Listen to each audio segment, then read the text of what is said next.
नमस्कार दोस्तों।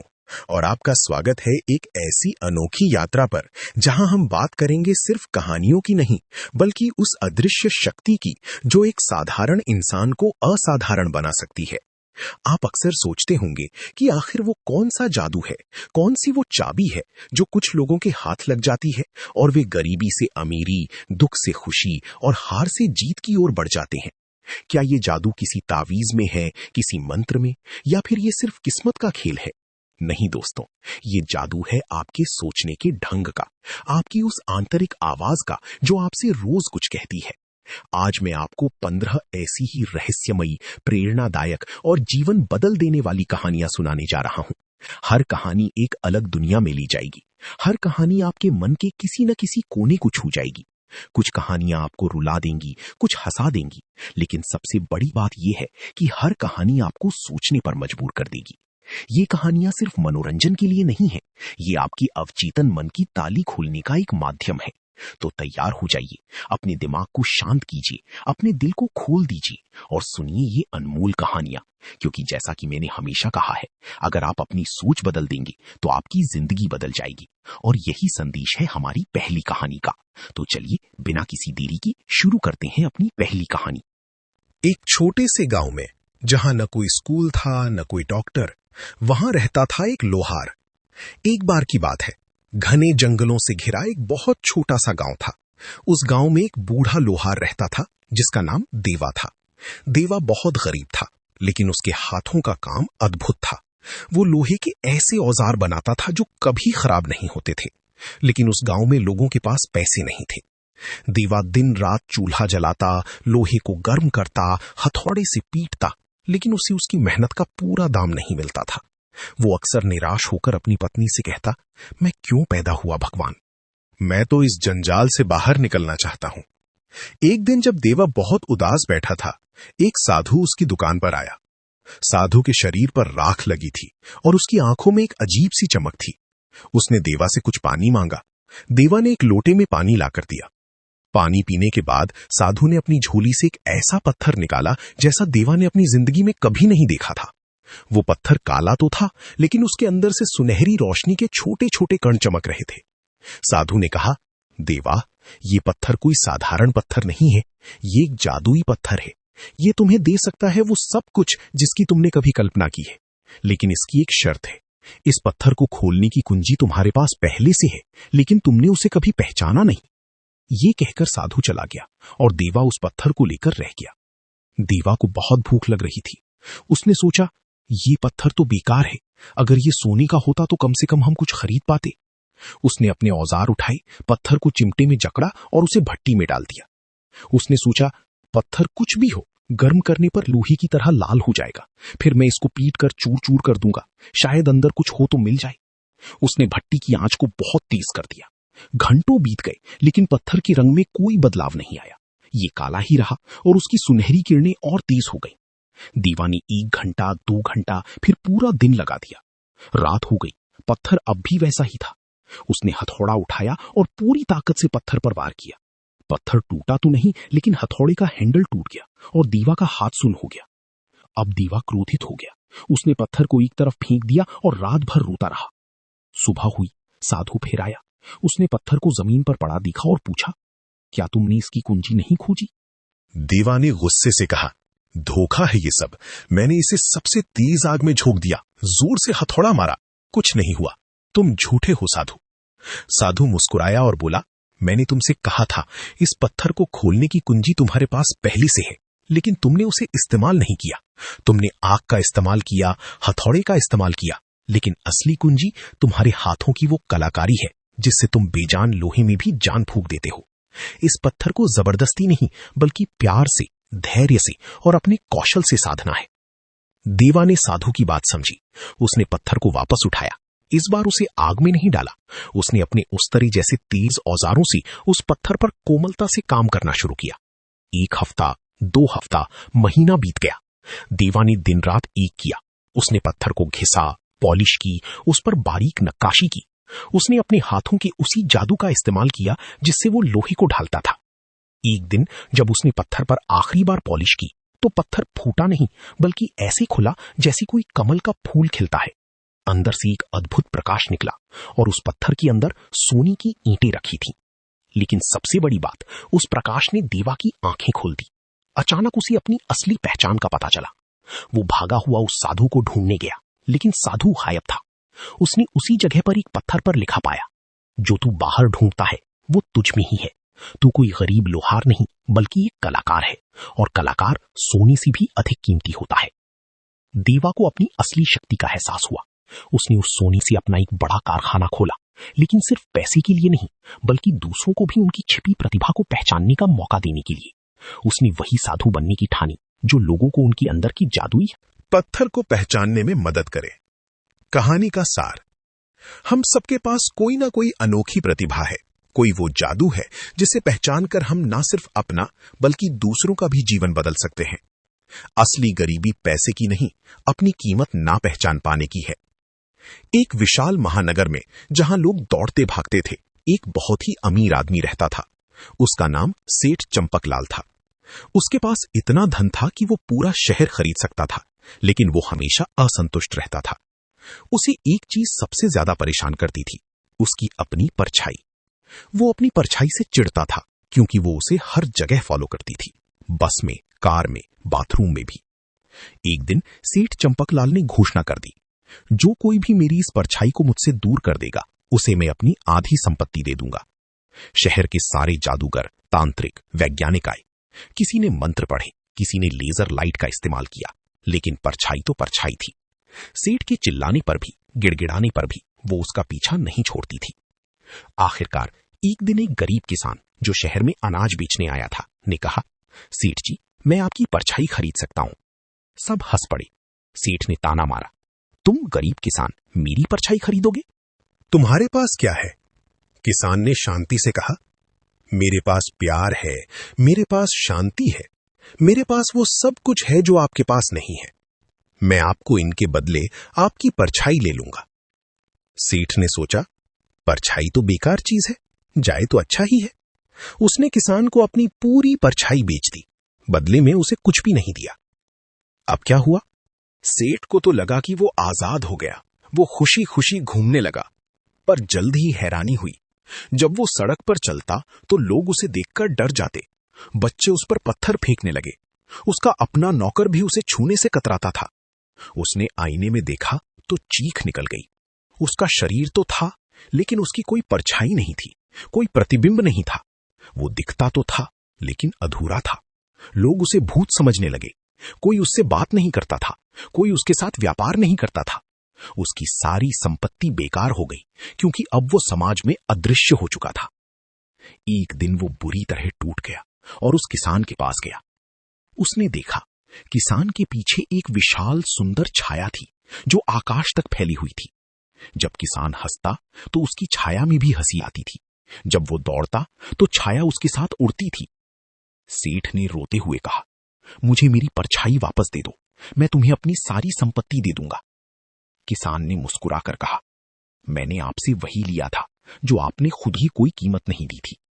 परछाई मुफ्त में मिलती है, लेकिन उसकी कीमत तब पता चलती है जब वो खो जाती है। मैं आपकी परछाई वापस कर सकता हूं, लेकिन एक शर्त पर। आपको वापस मनुष्य बनना होगा, अपने अंदर के अहंकार को मारना होगा, लोगों के बीच जाना होगा, देना और लेना सीखना होगा। जिस दिन आप दूसरों की परछाई बनना सीख जाओगे, आपकी अपनी परछाई वापस आ जाएगी।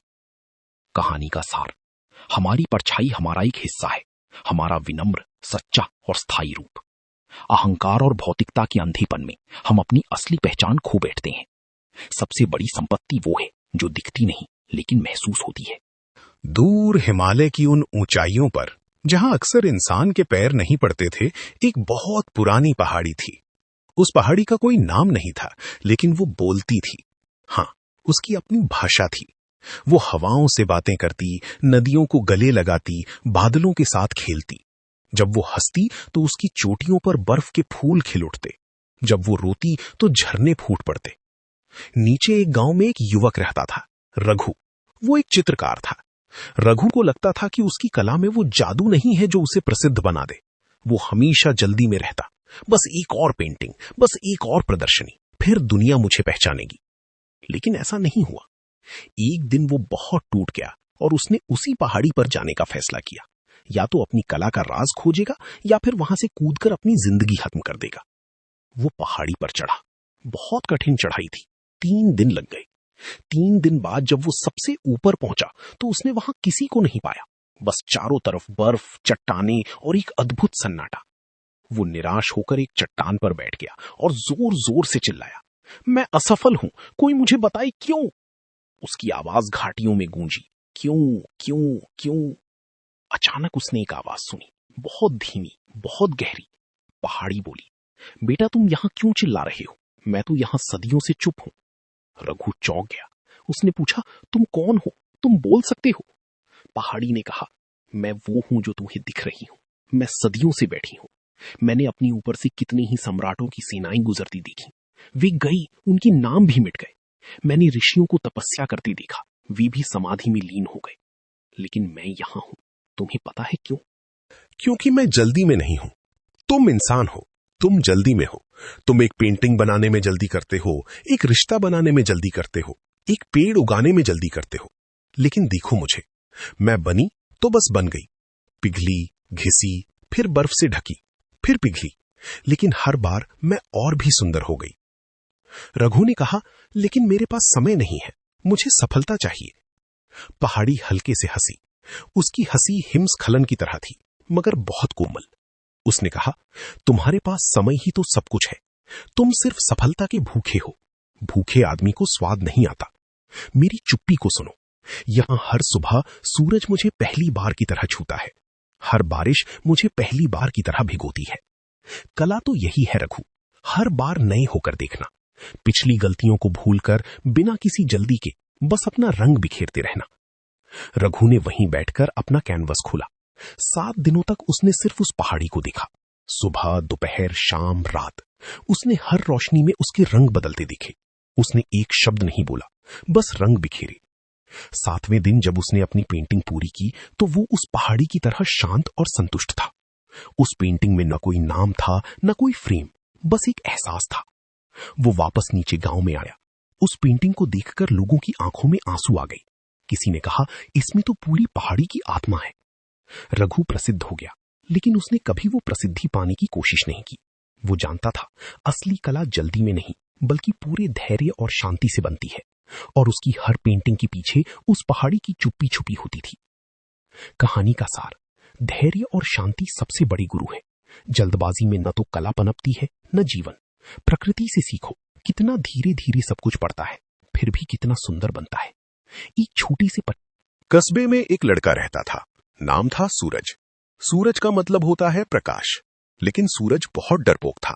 उसे रात से डर लगता था। उसे लगता था कि रात के अंधेरे में कोई ना कोई राक्षस छुपा है।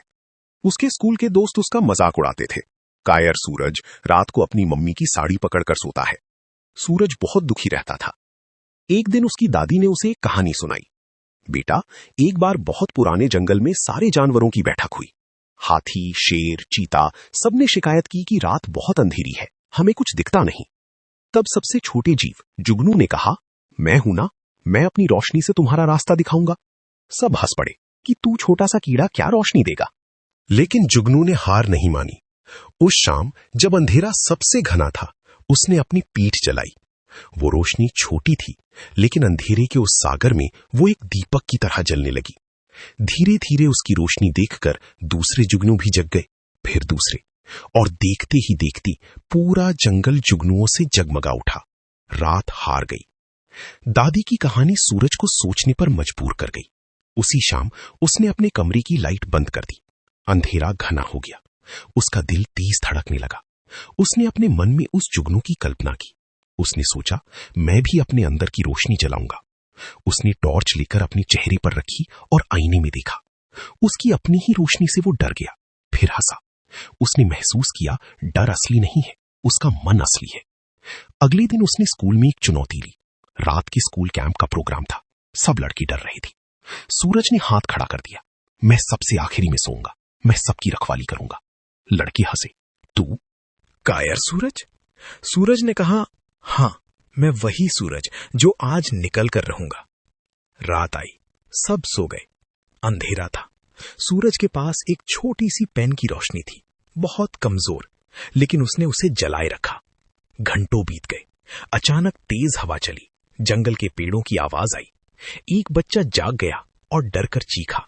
सूरज ने तुरंत उसके पास जाकर कहा, डरो मत, मैं हूं, देखो रोशनी है। एक एक करके सब बच्चे जाग गए, लेकिन सूरज की उस छोटी सी रोशनी को देखकर सब शांत हो गए। सूरज ने उस रात एक एक करके सबको गले लगाया और सबको रोशनी दिखाई। सुबह हुई और सब बच्चे सूरज के गले लग रहे थे। उस दिन के बाद कोई सूरज को कायर नहीं बुलाता था।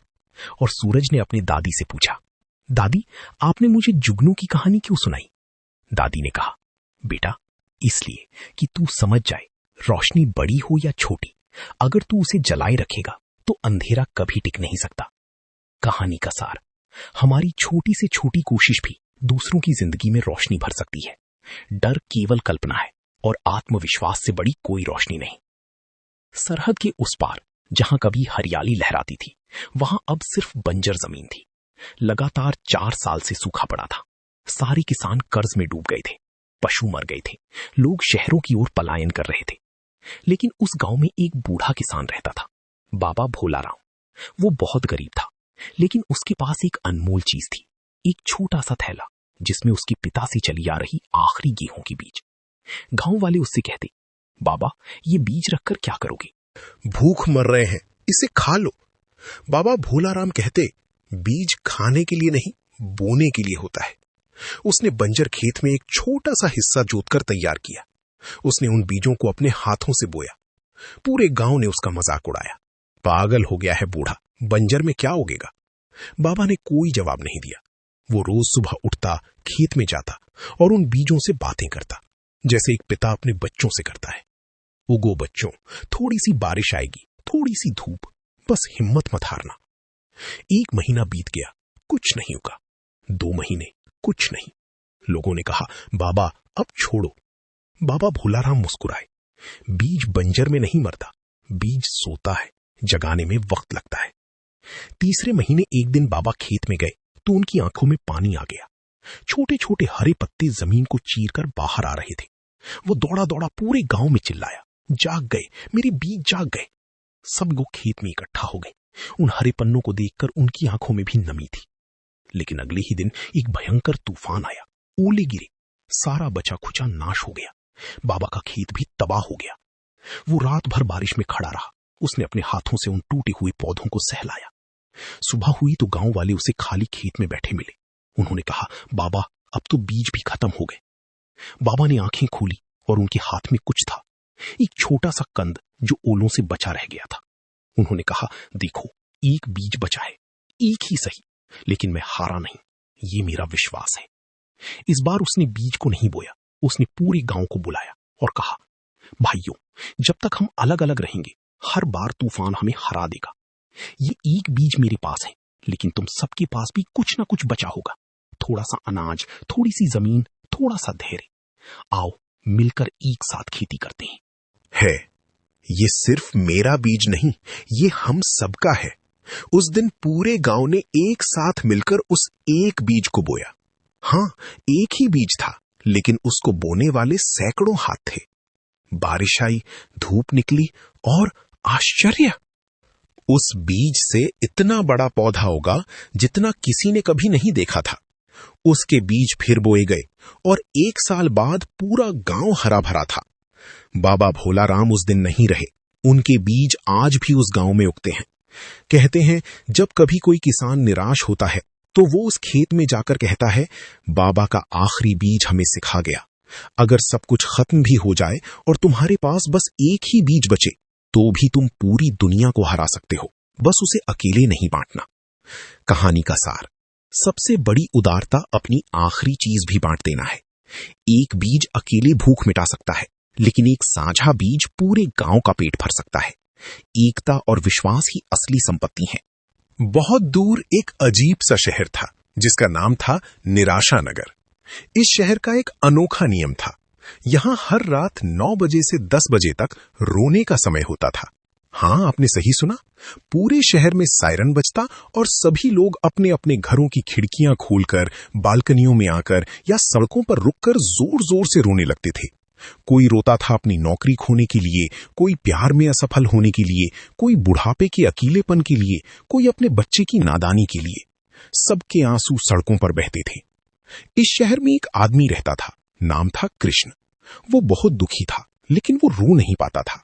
हाँ, उसकी आंखें हमेशा सूखी रहती थीं।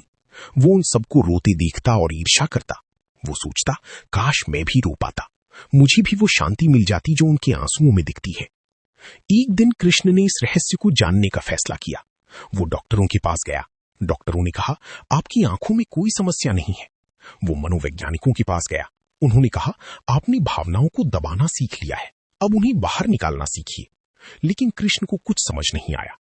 आखिरकार उसने इस शहर की सबसे बूढ़ी और समझदार आदमी, जिसे लोग आंखों का जादूगर कहती थी, के पास जाने का फैसला किया। वो बूढ़ा एक अंधी गली के आखिरी घर में रहता था। कृष्ण ने उसके दरवाजे पर दस्तक दी। अंदर से बहुत ही मीठी लेकिन उदास आवाज आई, अंदर आ जाओ बेटा। कृष्ण अंदर गया। उसने देखा वो बूढ़ा एक कोने में बैठा था और उसके सामने कांच की छोटी छोटी जार रखी थी। हर जार में एक अलग रंग का पानी था, कुछ लाल, कुछ नीला, कुछ हरा, कुछ काला, कुछ बिल्कुल साफ। कृष्ण ने पूछा, ये क्या है बाबा? बूढ़े ने कहा, ये आंसू है बेटा, इस शहर की हर इंसान के आंसू। मैं इकट्ठा करता हूं इन्हें। लाल आंसू उस व्यक्ति के हैं जो गुस्से में रोता है। नीले आंसू उसके हैं जो अकेलेपन में रोता है। हरे आंसू उसके हैं जो किसी के जाने के गम में रोता है। काला आंसू उसके हैं जिसने अपना सब कुछ खो दिया हो। और ये साफ पानी, ये उस व्यक्ति के हैं जिसने रोना नहीं सीखा। कृष्ण सख्ती में आ गया, तो मैं भी साफ पानी वाला हूं? बूढ़ा मुस्कुराया, नहीं बेटा, साफ पानी वाला व्यक्ति वो है जो सच्चे दिल से रोता है, बिना किसी कारण के। वो खुशी के आंसू बहाता है। तुम्हारे पास तो जार ही नहीं है, तुम तो आंसू रोकने के आदी हो गए हो। तुम्हारी आंखें सूख गई हैं, पर तुम्हारा मन अब तक भीग रहा है। कृष्ण घुटनों के बल बैठ गया। बाबा, मुझे रोना सिखा दो। बूढ़े ने उसे अपने पास बिठाया और उसकी आंखों में देखा। उसने अपनी उंगलियों से कृष्ण की आंखों को धीरे धीरे सहलाया और कहा, बंद करो अपनी आंखें। अब मैं तुम्हें तुम्हारी जिंदगी की तस्वीर दिखाता हूं। देखो, तुम 3 साल के हो, गिर गए हो, तुम रो रहे हो। तुम्हारी मां तुम्हें गोद में उठाती है, रोने दो। अब देखो, तुम 10 साल के हो, तुम्हारी साइकिल चोरी हो गई, तुम रो रहे हो, रोने दो।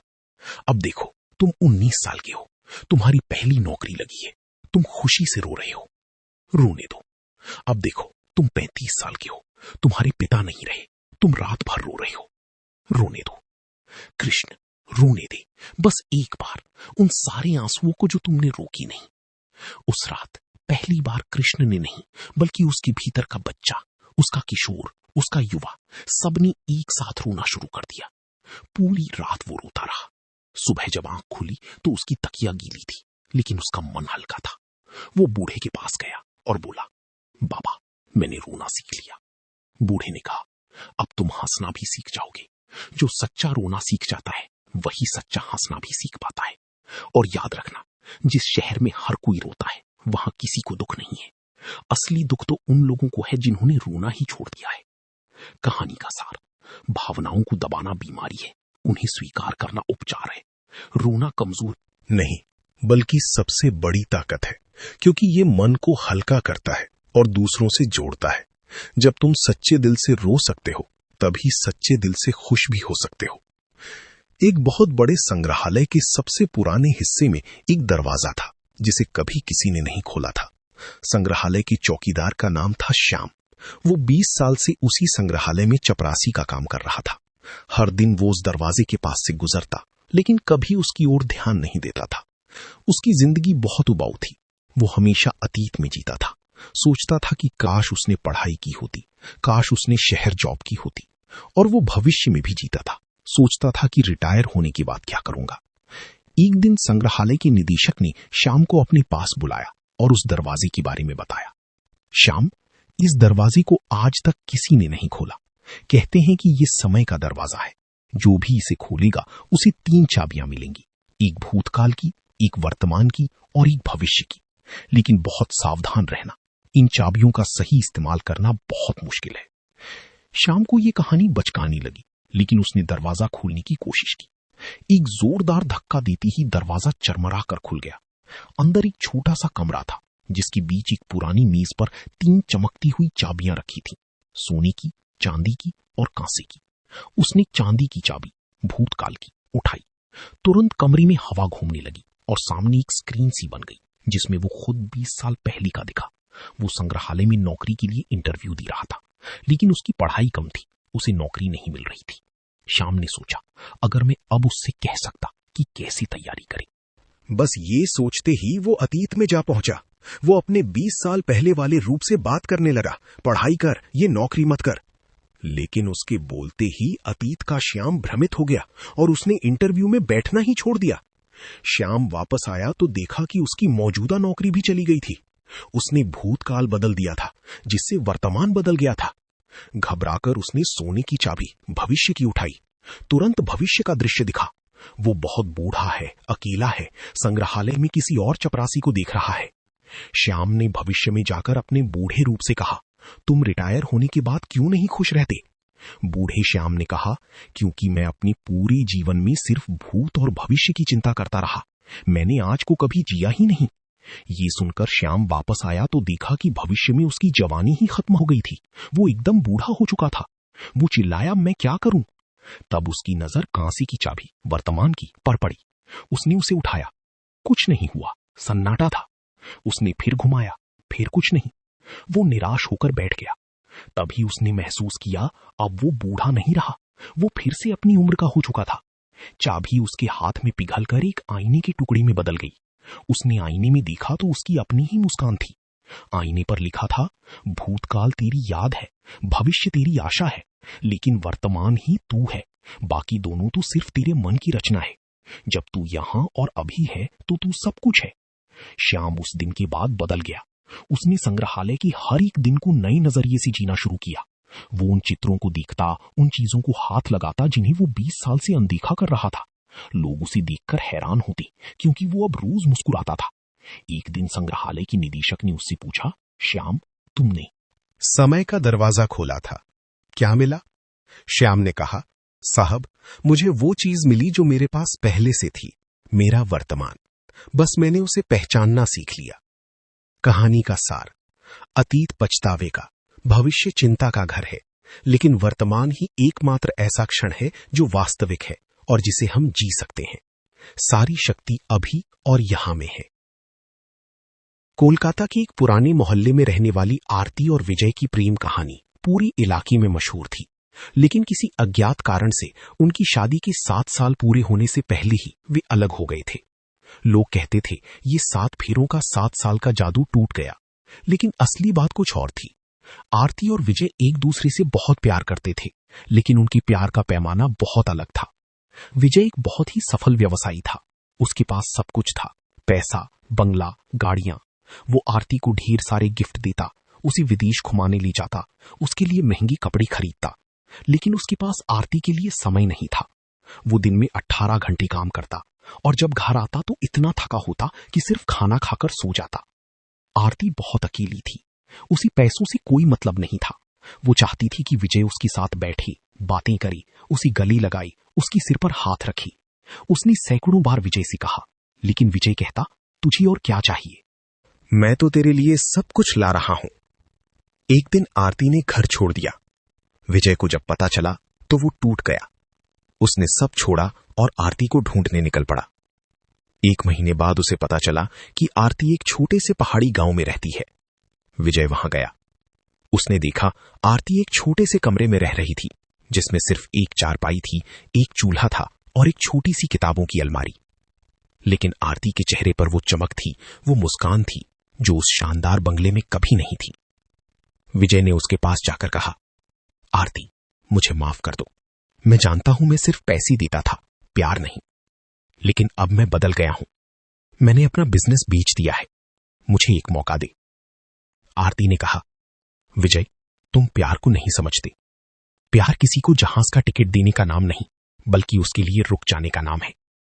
प्यार महंगी गिफ्ट का नाम नहीं, बल्कि छोटी छोटी बातों का नाम है। विजय ने उसी गांव में रहना शुरू कर दिया। उसने एक छोटी सी चाय की दुकान खोल ली। रोज शाम को वो आरती के पास जाता, उसके लिए एक फूल लाता, उसके साथ बैठता, उसकी कहानियां सुनता। धीरे धीरे दिन बीतते गए। 6 महीने बाद एक दिन विजय ने आरती से कहा, आरती, मुझे अब समझ आ गया कि 7 फेरों का मतलब क्या होता है। 7 फेरों का मतलब ये नहीं है कि हम एक दूसरे के गले में 7 बार घूम लें, बल्कि इसका मतलब है हर रोज, हर पल, हर जन्म एक दूसरे के लिए 7 बार मर मिटने को तैयार रहना। आरती की आंखों में आंसू आ गए। उसने विजय के हाथ पकड़ लिए। उसने कहा, तुमने 7 फेरे नहीं लिए विजय, तुमने मेरे लिए 7 जन्मों का साथ चुन लिया है। वे दोनों उसी गांव में रहे। चाय की दुकान अब एक छोटा सा रेस्टोरेंट बन गया था और हर रात वे दोनों एक साथ बैठते, तारों को देखते और विजय कहता, देखो आरती, 7 फेरे हमने 7 साल पहले लिए थे। लेकिन असली 7 फेरे तो अब हर रोज ले रहे हैं। एक दूसरे को समय देना, समझना और बिना किसी शर्त के साथ रहना, यही असली शादी है। कहानी का सार, पैसा, सुख सुविधाएं, बाहरी चीजें प्रेम का आधार नहीं है। असली प्रेम समय देने में, धैर्य रखने में, छोटी छोटी खुशियां बांटने में होता है। रिश्ता बनाना नहीं, बल्कि रिश्ते को हर दिन नया बनाना सीखो। एक बार एक बहुत बड़े जंगल में एक बहस छिड़ गई। सभी जानवर इकट्ठा हो गए। बहस का विषय था, सबसे सुंदर कौन। शेर ने कहा, मेरा अयाल सबसे शानदार है। मोर ने कहा, मेरे पंखों का रंग सबसे सुंदर है। हिरन ने कहा, मेरे सींग सबसे अनोखे हैं। हाथी, तोता, तेंदुआ सबने अपनी अपनी खूबियां गिनाई। लेकिन बीच में एक छोटा सा खरगोश बैठा था जो कुछ नहीं बोल रहा था। उसके कान झुके हुए थे, उसकी आंखें नीचे थीं। चिड़ियों की रानी बुलबुल ने उससे पूछा, खरगोश, तुम क्यों चुप हो? बताओ, तुम्हारी सबसे सुंदर चीज क्या है? खरगोश ने धीरे से कहा, मेरे पास कुछ नहीं है। मैं तो सिर्फ एक छोटा, बदरंग, फुर्तीला जानवर हूं। मेरे पास न तो शेर का दम है, न मोर के रंग, न हिरण की सींग। बुलबुल ने मुस्कुराकर कहा, चलो, मैं तुम्हें एक ऐसी जगह ले चलती हूं जहां तुम अपना असली रूप देख सकोगे। वो खरगोश को जंगल के बीच में स्थित एक झील के पास ले गई। झील का पानी बिल्कुल साफ था, बिल्कुल एक दर्पण की तरह। बुलबुल ने कहा, इस झील में देखो, अपना प्रतिबिंब देखो। खरगोश ने झांक कर देखा। उसने अपने आप को देखा, छोटे कान, भूरा रंग, पतला शरीर। वो निराश होकर बोला, ये तो वही है जो मैं हूं, बस एक साधारण खरगोश। तभी झील के भीतर से एक आवाज आई, तुम साधारण नहीं हो बेटा, उस प्रतिबिंब को गौर से देखो। तुम्हारे कान सबसे छोटे हैं, लेकिन वे सबसे तेज आवाज को पकड़ सकते हैं। तुम्हारा रंग सबसे मटमैला है, लेकिन इसलिए तुम जंगल की मिट्टी में छुप सकते हो और शिकार से बच सकते हो। तुम्हारी फुर्ती सबसे अद्भुत है, तुम एक पल में अपनी दिशा बदल सकते हो। तुम सिर्फ खरगोश नहीं हो, तुम प्रकृति की सबसे बुद्धिमान रचनाओं में से एक हो। खरगोश हैरान रह गया। उसने पूछा, तुम कौन हो? झील बोली, मैं वो दर्पण हूं जो सच बताता है। लेकिन याद रखो, जब तक तुम दूसरों से अपनी तुलना करती रहोगी, तुम्हें ये सच नजर नहीं आएगा। इसलिए जब तुम ईर्ष्या करती हो, तो तुम मेरी सतह पर कीचड़ डाल देती हो। साफ पानी में ही सच दिखता है। खरगोश जंगल में वापस आया। अब उसकी चाल बदल चुकी थी। वो सीधा खड़ा होता था, उसकी कान अब नहीं झुकती थी। जब कोई उससे पूछता, तुम्हारी खूबी क्या है, तो वो कहता, मैं सुन सकता हूं वो जो दूसरे नहीं सुन सकते। मैं छुप सकता हूं वहां जहां दूसरे मर जाएं। मैं दौड़ सकता हूं उस रफ्तार से जिसे देख आंखें दंग रह जाएं। मैं कोई साधारण खरगोश नहीं हूं। धीरे धीरे जंगल के सभी जानवरों ने खरगोश की खूबियां पहचानना शुरू कर दिया। शेर ने कहा, तुम्हारे कान हमारे लिए संकट की घंटी हैं। हिरण ने कहा, तुम हमें शिकारियों से बचाते हो। मोर ने कहा, तेरी फुर्ती देखकर मुझे लगता है मेरे पंख सुंदर हैं, लेकिन तेरे पैर चमत्कारिक हैं। खरगोश समझ गया। उसने उस दिन सीखा कि हर किसी में कोई ना कोई विशेषता होती है, लेकिन वो तभी दिखती है जब हम दूसरों से ईर्ष्या करना बंद कर अपने अंदर देखना शुरू करते हैं। कहानी का सार, जब तक हम दूसरों से अपनी तुलना करेंगे, हम अपनी खूबियां नहीं देख पाएंगे। ईर्ष्या एक ऐसी दीवार है जो हमें खुद से अलग करती है। अपने अंदर की झील को साफ रखो, तभी अपना असली रूप देख पाओगे। हर व्यक्ति अनमोल है, बस पहचानने की जरूरत है। हिमालय की उस घाटी में एक ऐसा गांव था जहां से पहुंचने का कोई रास्ता नहीं था। चारों तरफ गहरी खाई थी और एक ऊंची चोटी थी। उस गांव के लोग पीढ़ियों से उसी में कैद थे। बच्चे पढ़ना चाहते थे, लेकिन स्कूल नहीं था। बीमार लोग मर जाते थे क्योंकि डॉक्टर तक पहुंच नहीं थी। लोगों ने हार मान ली थी। वे कहते थे, हमारी किस्मत में यही लिखा है। उस गांव में एक लड़का रहता था, तेजस। तेजस बहुत बड़ा सपना देखता था। उसने सपना देखा था कि वो इस गांव को दुनिया से जोड़ने के लिए एक पुल बनाएगा। जब उसने ये बात गांव वालों को बताई तो सब हंस पड़े। पुल? इतनी चौड़ी खाई पर? तू पागल है। उसके अपने पिता ने कहा, बेटा, हमारे पास न तो पैसा है, न मशीन, न कोई इंजीनियर। ये असंभव है। तेजस ने कहा, असंभव एक शब्द है पिताजी, लेकिन ये शब्द उन लोगों ने बनाया है जिनके पास सपने नहीं होते। तेजस ने अपनी पढ़ाई खुद से ही शुरू की। उसने पत्थरों पर किताबें लिखी, उसने लकड़ियों से गणित सीखा, उसने पत्तों पर पुल के डिजाइन बनाए। गांव वाले उसका मजाक उड़ाते, लेकिन तेजस रुका नहीं। एक दिन जब वो पुल के लिए पत्थर जोड़ रहा था, उसकी टांग फिसल गई और वो गहरी खाई में गिर गया। लोगों ने सोचा अब वो मर गया, लेकिन तेजस बच गया। उसने एक चट्टान पकड़ ली थी। वहां लटकते हुए उसने नीचे देखा। खाई के तल में एक नदी बह रही थी, लेकिन उसके किनारे पर कुछ चमक रहा था। तेजस ने धीरे धीरे नीचे उतर कर देखा। ये एक पुरानी जंग लगी रस्सी थी, लेकिन साथ में एक पुराना चित्र था जिसमें एक पुल बना था। उस पर कुछ लिखा था, यहां मेरा सपना दफन है, जो इसे खोजे वो पुल बना ली, भूलीश्वर। तेजस समझ गया, किसी और ने भी यही सपना देखा था बहुत साल पहले। वो असफल हो गया था, लेकिन उसने अपने सपने को छुपा दिया था ताकि कोई और उसे पूरा कर सके। तेजस गांव लौटा। उसने कहा, हम अकेले नहीं हैं, हमसे पहले भी किसी ने ये सपना देखा था। हम उसकी नींव पर पुल बनाएंगे। गांव वाले अब उसकी बात सुनने लगे। बच्चों ने पत्थर ढोना शुरू किया, बुजुर्गों ने रस्सियां बटनी शुरू की, महिलाओं ने मिट्टी गूंथकर ईंटें बनानी शुरू की। तेजस रात दिन काम करता। 3 साल बीत गए।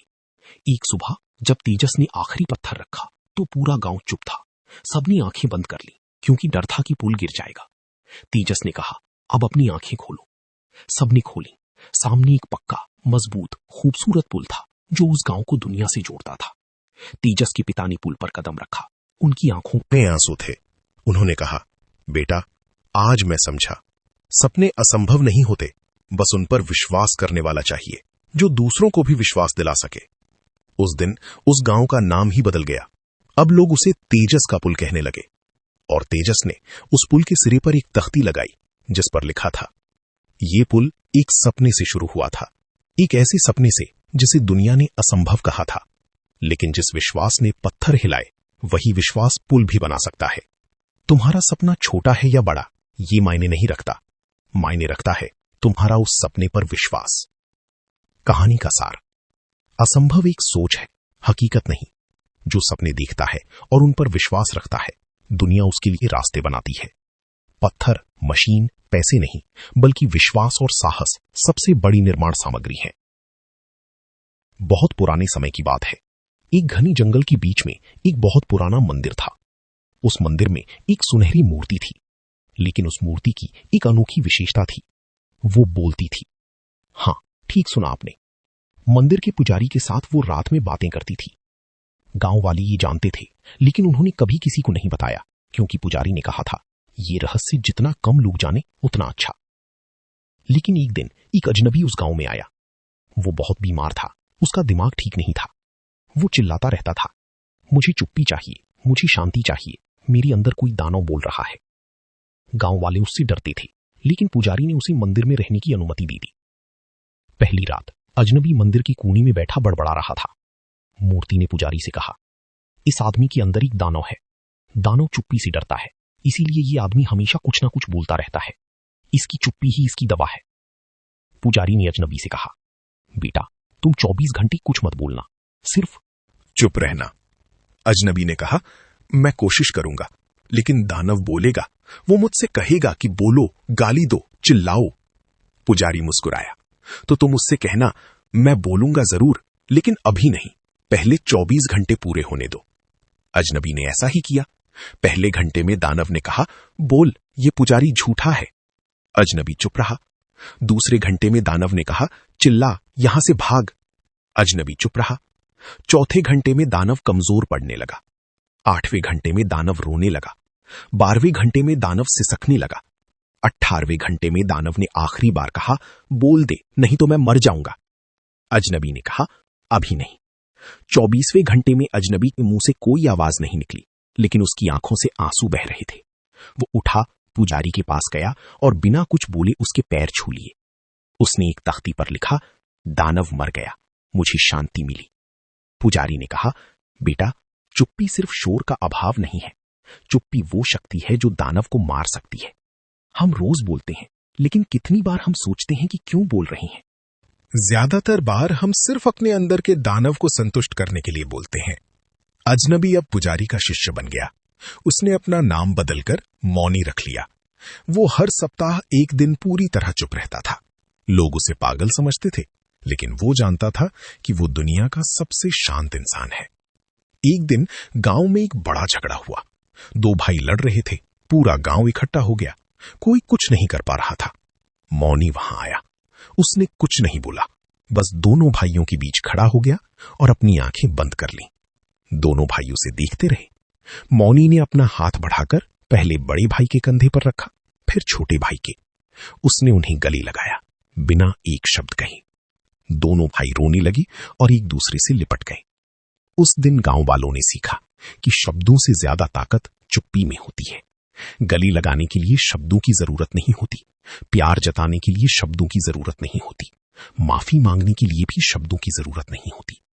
कभी कभी सिर्फ चुप रहना ही सबसे बड़ा संवाद होता है। कहानी का सार, असली ताकत बोलने में नहीं, चुप रहने में है। हम जितना कम बोलेंगे, उतना गहराई से सुन पाएंगे, खुद को भी और दूसरों को भी। चुप्पी एक औषधि है जो अंदर के कोलाहल को शांत करती है। जब शब्द थक जाते हैं, तब चुप्पी बोलती है। पुरानी दिल्ली की उन संकरी गलियों में जहां सूरज की रोशनी भी झिझकती थी, वहां रहता था एक बूढ़ा दिया सलाई वाला। उसका नाम था जगमोहन, लेकिन लोग उसे दिया बाबा कहते थे। हर शाम जब गलियों में अंधेरा घिरने लगता था, दिया बाबा अपनी छोटी सी दुकान के बाहर एक एक करके दिए जलाता था। वो दुकान के सामने से लेकर गली के अंत तक, फिर उससे जुड़ी हर गली में जहां तक उसके पैर जाते, दिए जलाता जाता था।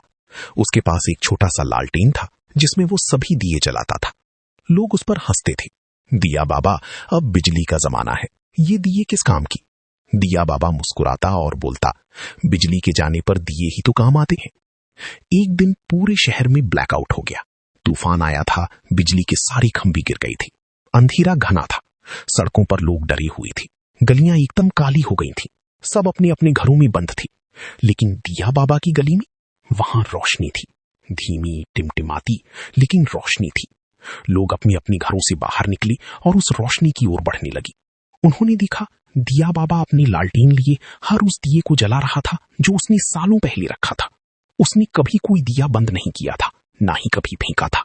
वो हर शाम उन्हें साफ करता, तेल डालता, बाती बदलता। ब्लैकआउट 7 दिनों तक रहा। 7 दिनों तक वो गली जगमगाती रही। दूसरी गलियों के लोग भी वहां आ गए। बच्चे दिया बाबा के पास बैठकर कहानियां सुनते, बूढ़े उनके दिए जलाने में हाथ बटाते, जवान दूर तक जाकर दिए जलाने लगे। पूरा क्षेत्र उन दियों से रोशन हो गया। 8वें दिन बिजली आ गई। लोगों ने राहत की सांस ली। लेकिन उस रात किसी ने अपने घर की बिजली नहीं जलाई। सबने दिया बाबा की दिए ही जलाए रखे। एक युवा पत्रकार ने दिया बाबा का इंटरव्यू लिया। उसने पूछा, दिया बाबा, आप रोज ये सब क्यों करते थे? जब बिजली थी तब इन दियों की क्या जरूरत थी? दिया बाबा ने अपनी झुर्रीदार आंखों से उसे देखा और कहा, बेटा, अंधेरा कभी चेतावनी देकर नहीं आता, वो अचानक आता है, जैसे तूफान आया था। तैयार रहना, यही जीवन का सबसे बड़ा नियम है। दिए सिर्फ रोशनी नहीं देते बेटा, दिए ये भी बताते हैं कि अंधेरा हमेशा के लिए नहीं रहता। अगर एक दिया जल रहा है तो समझो आशा जल रही है, और जब एक दिया जलता है तो दूसरा जलना शुरू कर देता है। ये एक जंजीर है। पत्रकार ने पूछा, तो आप उम्मीद की जंजीर कहते हैं? दिया बाबा हंसा, हाँ, उम्मीद की जंजीर। और ये जंजीर तब नहीं टूटती जब अंधेरा होता है, बल्कि तब टूटती है जब हम दिए जलाना बंद कर देते हैं। उस रिपोर्ट ने पूरे शहर का ध्यान खींचा। लोग दिया बाबा से मिलने आने लगे। किसी ने उनके लिए एक छोटा सा घर बनवा दिया, किसी ने पेंशन की व्यवस्था कर दी। लेकिन दिया बाबा ने कुछ नहीं लिया। उसने सिर्फ एक वादा लिया, तुम जब भी अंधेरे में घिरो एक दिया जलाना, भले ही वो छोटा सा हो, पतंगी की रोशनी जितना हो, पर जलाना। सालों बाद जब दिया बाबा नहीं रहे, उस गली का नाम दिया गली रख दिया गया। और आज भी हर शाम उस गली के लोग एक एक दिया जलाते हैं, बिल्कुल उसी तरह जैसे दिया बाबा जलाते थे। क्योंकि उन्होंने सीख लिया था, एक दिया कितना भी छोटा क्यों ना हो, अंधेरा उसे बुझा नहीं सकता, बल्कि वो दिया अंधेरे को मिटा सकता है। कहानी का सार, आशा सबसे छोटी हो सकती है, लेकिन वो सबसे लंबी समय तक टिकती है। अंधेरा चाहे कितना भी घना हो, एक दिए की रोशनी से वो सिकुड़ जाता है। असली ताकत उस व्यक्ति में है जो तब भी दिया जलाए रखता है जब सब कुछ अंधकारमय हो, क्योंकि वो दिया सिर्फ उसके लिए नहीं बल्कि सबके लिए रास्ता बनाता है। एक बार एक बहुत बड़ी शहर में एक अजीब दुकान खुली। उसका बोर्ड था उल्टी घड़ी। दुकान किसी तरह की कोई चीज नहीं बिकती थी, बस एक दीवार पर एक विशाल घड़ी लगी थी, लेकिन वो घड़ी उल्टी चलती थी, मतलब सुइयां पीछे की तरफ घूमती थीं, यानी पल 12 से 11, 11 से 10, वक्त पीछे जा रहा था। दुकान के मालिक एक बूढ़े व्यक्ति थे। लोग उनसे पूछते, ये क्या है, ये घड़ी उल्टी क्यों चल रही है? वो कहते, ये कोई साधारण घड़ी नहीं है, ये उन लोगों के लिए है जो अपने जीवन के कुछ पल वापस लेना चाहते हैं। इस घड़ी के सामने खड़े होकर अगर तुम सच्चे मन से किसी एक पल को वापस लेने की इच्छा करोगे तो तुम वहां पहुंच जाओगे, लेकिन एक ही पल वापस ले सकते हो, बस एक ही। पूरे शहर में हलचल मच गई, लोग लाइन में लग गए। पहला आदमी एक बूढ़ा व्यापारी, उसने कहा, मैं 20 साल पहले जाना चाहता हूं, जब मैंने अपने बेटे के साथ धोखा किया था। मैं वो पल बदलना चाहता हूं। वो घड़ी के सामने खड़ा हुआ, आंखें बंद की। अगले ही पल वो 20 साल पहले था। उसने देखा उसका बेटा उसके सामने है और वो उससे झूठ बोल रहा है। व्यापारी ने उस पल खुद को रोका और सच बोल दिया। वो वापस आया तो पाया कि उसका बेटा जो सालों से उससे नाराज था, अब उसे गले लगा रहा है। व्यापारी खुश हो गया। दूसरा आदमी, एक युवा लड़की, वो बोली, मैं उस पल वापस जाना चाहती हूं जब मैंने आत्महत्या करने की सोची थी। मैं उस दिन खुद को रोकना चाहती हूं। वो गई, उस पल में खुद को रोका, वापस आई तो उसके चेहरे पर वो डर नहीं था। तीसरा, चौथा, पांचवां, सब गए, सब अपने अपने पल बदलकर खुश होकर लौटे। फिर एक बहुत बूढ़ी औरत आई। वो लाठी के सहारे चल रही थी, उसकी आंखें धुंधली थीं। सबने पूछा, दादी आप कौन सा पल बदलना चाहती हैं? बूढ़ी औरत ने कहा, बेटा मैं कोई पल नहीं बदलना चाहती, मैं तो सिर्फ ये घड़ी देखने आई हूं, ये सोचकर कि शायद इससे मेरी उलझन सुलझ जाए। दुकान मालिक ने पूछा, क्या उलझन? बूढ़ी औरत बोली, मैं अपनी पूरी जिंदगी में कभी खुश नहीं रही। हर पल में सोचती रही अगले पल में सब ठीक हो जाएगा, पर अगला पल कभी नहीं आया। अब मैं जीवन के अंतिम पड़ाव पर हूं। मैं सोचती हूं काश मैं उन सारी पलों को वापस ले पाती जो मैंने उदासी में बिताए, लेकिन यहां तो सब ये पल वापस ले रहे हैं, मैं क्या करूं? दुकान मालिक मुस्कुराया।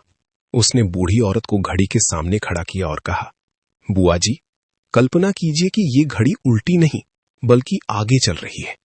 अब इसके सामने खड़े होकर अपने जीवन के अगले पल की कल्पना कीजिए, वो पल जिसे आप अभी जी रही हैं।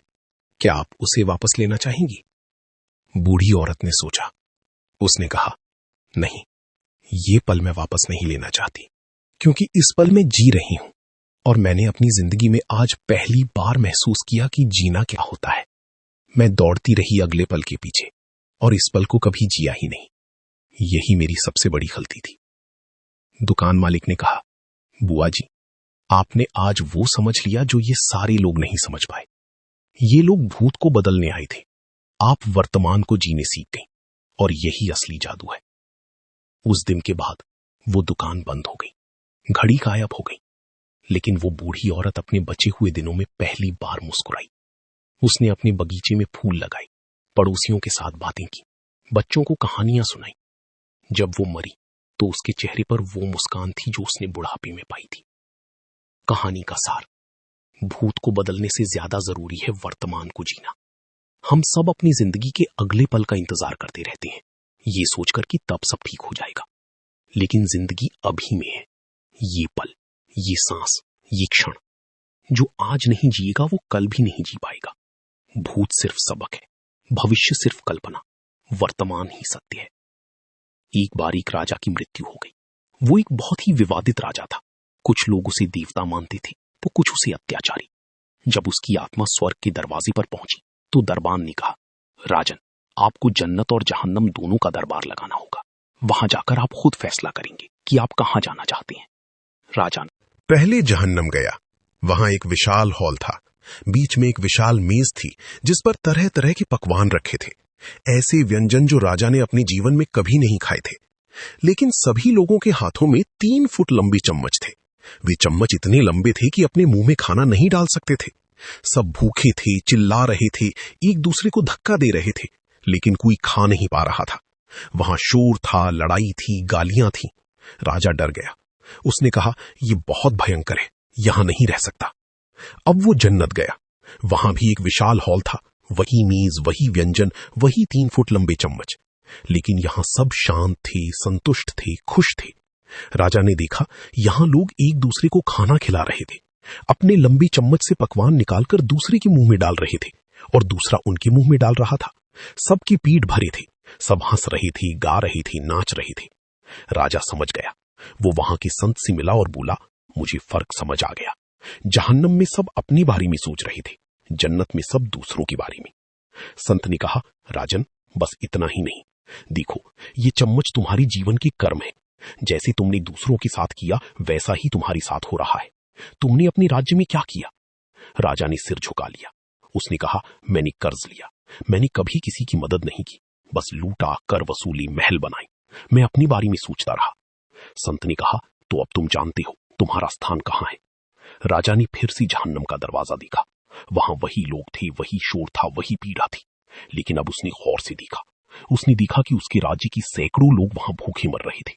उसने देखा कि जिस किसान से उसने कर वसूला वो वहां रो रहा था, जिस सैनिक को उसने बिना वजह मारा वो वहां चिल्ला रहा था।